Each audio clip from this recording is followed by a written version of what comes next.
यात सगळ्यात महत्वाचं म्हणजे की ज्या ज्या वेळेस पैशाची देवाणघेवाण होते त्यावेळेस वित्त विभाग आणि अर्थमंत्री त्यावर लक्ष ठेवून असतात. उपमुख्यमंत्री आणि अर्थमंत्री हे त्यांच्याच पक्षाचे होते.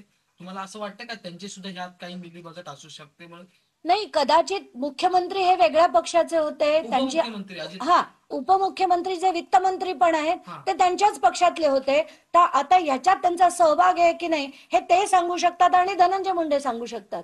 पण ह्या सगळ्या गोष्टी झाल्यात, तातडीने केल्या गेल्यात, या सगळ्या गोष्टी समोर आलेल्या आहेत. आणि एक महत्वाचा मुद्दा राहिला की 14 फेब्रुवारी 2024ला त्याच वित्त विभागाने अजून एक GR काढलं होतं आणि वित्त विभागाने असं म्हटलं होतं की 15 तारखेनंतर म्हणजे 15 फेब्रुवारी नंतर कोणीही कुठलाही आर्थिक व्यवहार करू नये, कुठलीही खरेदी करू नये. 15 तारखेनंतर सगळं फ्रीज करण्यात आलं होतं.